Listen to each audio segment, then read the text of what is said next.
విక్కీ కౌశల్ హీరోగా, రష్మిక మందన్న హీరోయిన్‌గా జంటగా నటించిన చిత్రం 'ఛావా'. ఇప్పటికే 450 కోట్లకు పైగా వసూళ్లతో ఈ ఏడాది అత్యధిక కలెక్షన్స్ సాధించిన భారతీయ చిత్రంగా నిలిచింది. ఈ సినిమా 13వ రోజు కలెక్షన్ల వివరాల్లోకెళ్లబోయే ముందు ఒక చిన్న రిక్వెస్ట్. మన ఛానల్లోని వీడియోస్ చూసి నచ్చితే సబ్స్క్రైబ్ చేసి లైక్ కొట్టి షేర్ చేయండి. సాంకేతిక నిపుణుల రెమ్యునరేషన్‌తో పాటు ప్రమోషనల్ ఖర్చులు అన్నీ కలుపుకొని ఈ చిత్రాన్ని 130 కోట్లకు పైగా భారీ బడ్జెట్‌తో మాడోక్ పిక్చర్ బ్యానర్‌పై దినేష్ విజాన్ ఈ చిత్రాన్ని నిర్మించారు.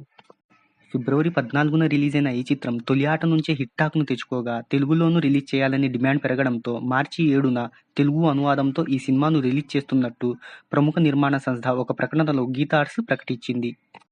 ఈ మూవీ 13వ రోజు ప్రపంచవ్యాప్తంగా 23 కోట్ల గ్రాస్‌ను రాబట్టింది. తద్వారా ఈ చిత్రం 550 కోట్ల మార్కు చేరుకుందని ట్రేడ్ వర్గాలు వెల్లడించాయి. బాలీవుడ్‌లో అత్యధిక వసూళ్లు సాధించిన చిత్రాల్లో 18వ స్థానంలో నిలిచింది ఈ మూవీ.